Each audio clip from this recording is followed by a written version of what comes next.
আজ থেকে নিজের মধ্যে এই ৩টি পরিবর্তন বদলে যাবে। বাচ্চার আচরণে খুব দ্রুত সময় আপনার সন্তানের মধ্যে অবশ্যই পরিবর্তন দেখতে পাবেন। ১. উচ্চস্বরে কথা না বলে নমনীয়ভাবে কথা বলুন। ২. বাচ্চাকে হুমকি না দিয়ে ইতিবাচক লক্ষ্য নির্ধারণ করে দিন। ৩. টিভি কিংবা মোবাইলে আপনার অবসর সময় সঙ্গী না বানিয়ে বাচ্চাকে কোয়ালিটি টাইম দিন। আমাদের বাচ্চারা বেশিরভাগই নষ্ট হয় বাবা মা সময় না দেওয়ার কারণে। আমাদের বাচ্চার প্রতি অনেক কেয়ার করতে হবে, এটাই বাস্তবতা। শিশুরা নিজের হাতে খাবার খেতে আগ্রহী করতে ৩টি কাজ করুন। ১. বড়রা যখন খাবার খাবে তখন তাদের সাথে বাচ্চাকে বসিয়ে দিন। ২. বাচ্চাকে যে খাবার দিবেন ওই একই খাবার আপনি নিজেও খান। ৩. খাওয়ার সময় বাচ্চা তার শরীর, জামা কাপড় বা ফ্লোর নোংরা করলে বকা দিবেন না। নোংরা করার ভয়ে আমরা বাচ্চাকে তার নিজের হাতে খেতে দিই না, তবে এটাই আমাদের সবচেয়ে বড় ভুল। বাচ্চা মেধা ধ্বংসের কারণ হতে পারে যে ৫ ধরনের খাবারে, যেমন ১. চকোলেট এবং ক্যান্ডি। ২. ফ্রাইড চিকেন এবং পিৎজা। ৩. চিপস এবং পপস নুডলস। ৪. রঙিন আইসক্রিম এবং কৃত্রিম পানীয়। ৫. প্যাকেটজাত স্যুপ এবং অতিরিক্ত লবণ জাতীয় খাবার। এইসব খাবার খাওয়ানোর পরে দেখবেন আমাদের বাচ্চার ক্ষুধা অনেক কমে যায়। পরবর্তীতে বাচ্চা ঠিক মতন আর ঘরে খেতে চায় না। এগুলো আমরা কখনোই অ্যাভয়েড করতে পারি না, বাস্তব।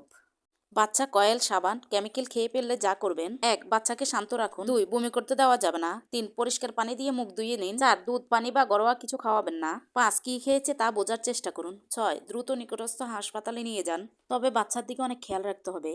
শীতকালে শিশুর জন্য বাড়তি যত্ন অবশ্যই জরুরি। শিশুকে একটানা ৫ ঘন্টার বেশি ডায়াপার পরিয়ে রাখবেন না। শিশু যেন ঠান্ডা মেঝেতে হামাগুড়ি না দেয় সেদিকে খেয়াল রাখবেন। ঘরের মেঝেতে ম্যাট বিছিয়ে রাখুন। ঘর যেন স্যাঁতস্যাঁতে না থাকে এবং ঠিকমতো আলো বাতাস চলাচল করতে পারে সেদিকে খেয়াল রাখুন, কারণ শীতকালে বারবার বাচ্চার ঠান্ডা লেগে থাকে। এই ঠান্ডা থেকে বাচ্চাকে রক্ষা করতে হবে।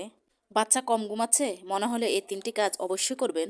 ১. সকালে সূর্যের আলো গোসলের পর শিশুকে কিছুক্ষণ মৃদু রোদে রাখুন। ২. বাচ্চার দিনের ঘুমে বাচ্চার মাকেও নির্দিষ্ট সময় ঘুমাতে হবে।